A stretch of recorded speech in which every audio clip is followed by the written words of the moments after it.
Hello everyone, welcome back to our channel. So happy republic day all of you. आप सभी को गणतंत्र दिवस की हार्दिक शुभकामनाएं।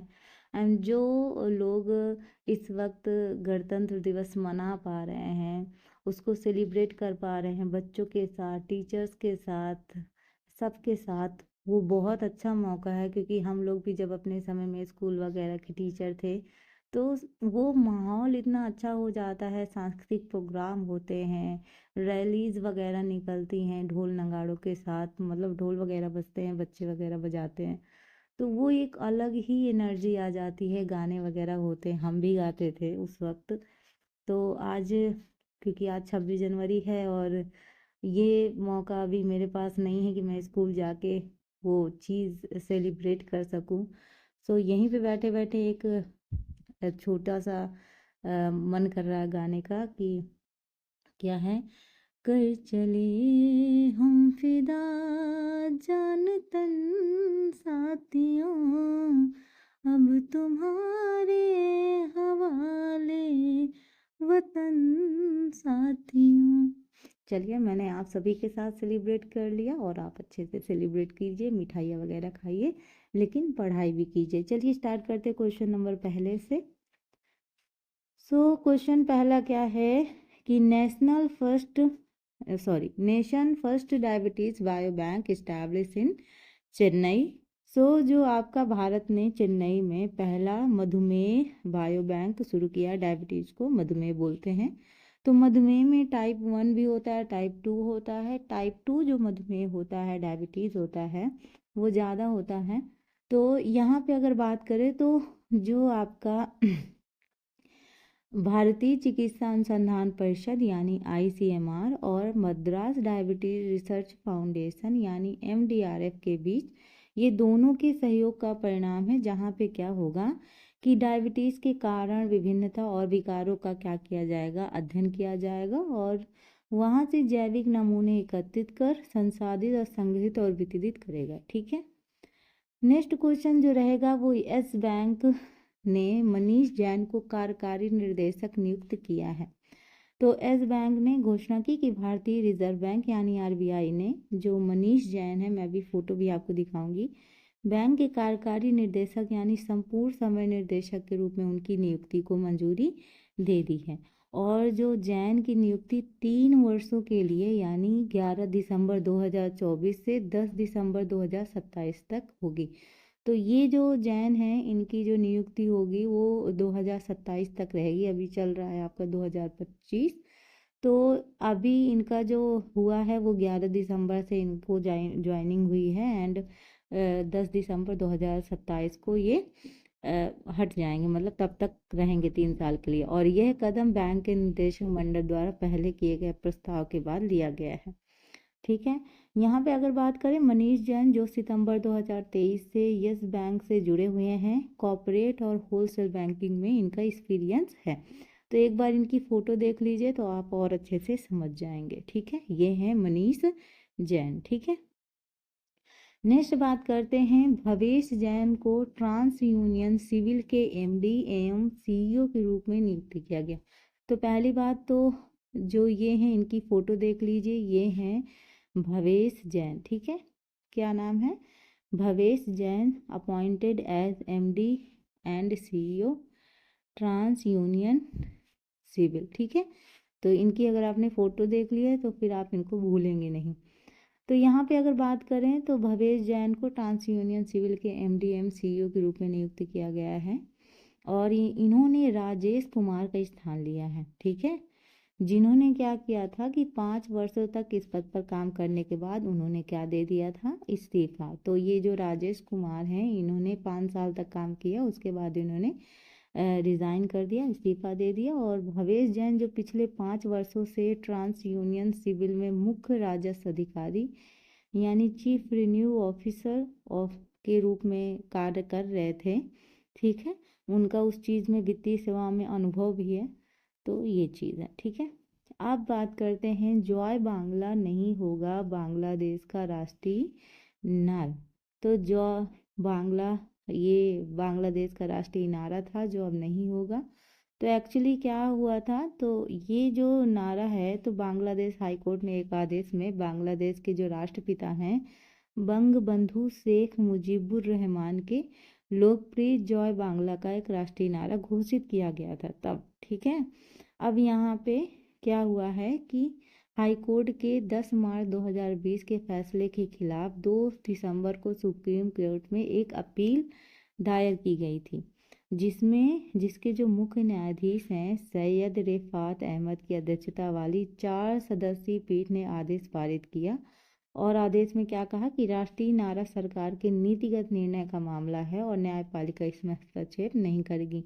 मतलब ये जो नारा वगैरह जो बोला जा रहा है, तो ये कह रहे हैं कि ये मतलब न्यायालय का इसमें कोई वो रोल नहीं है, ये आपकी जो सरकार वगैरह है ये अगर बंद करना चाहे, हटाना चाहे, जो भी करना चाहे वो कर सकती है। ठीक है, तो यहाँ पे जो अटॉर्नी जनरल अनीक आर हक ने इस आदेश के बाद जय बांग्ला को राष्ट्रीय नारा नहीं माना जाएगा। ठीक है, अन्य बात करते हैं तो ये हैं नेपाल आर्मी चीफ, जिनको द्रौपदी मुर्मू ने पुरस्कार दिया है, ये हैं।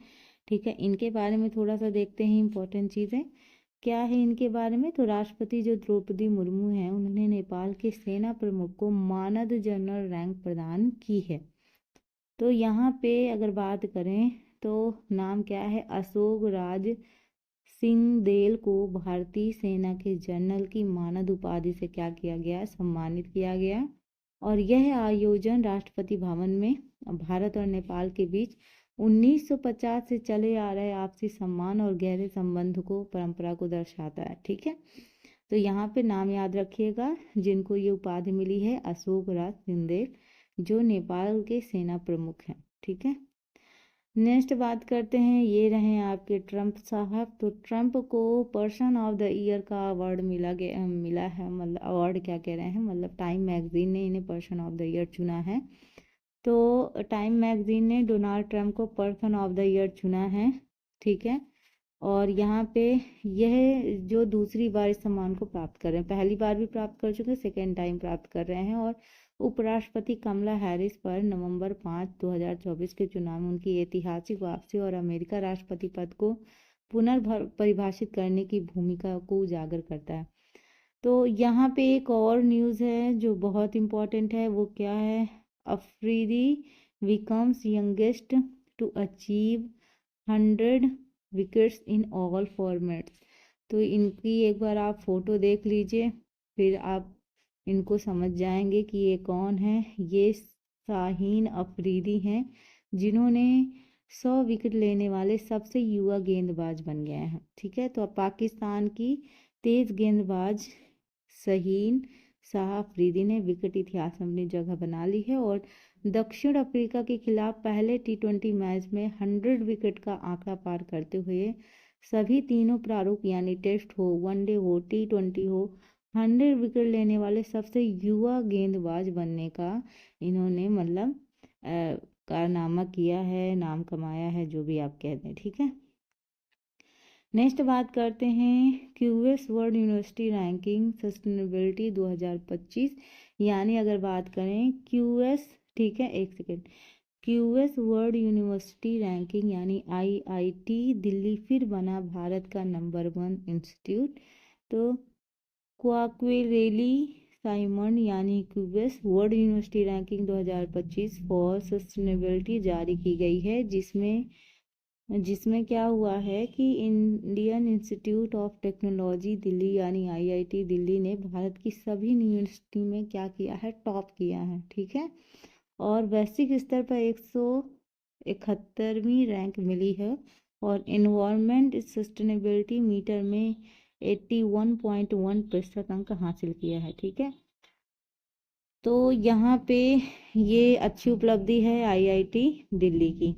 नेक्स्ट बात करते हैं, इनकी फोटो देखिए, ट्रंप पिक्स हरमित क्या है, Dhillon as an assistant attorney general of civil rights. तो ये हैं आपकी हरमित ढिल्लो। तो जो हरमीत ढिल्लो हैं उनको नागरिक अधिकारों हेतु सहायक अटॉर्नी जनरल नामित किया है ट्रंप ने।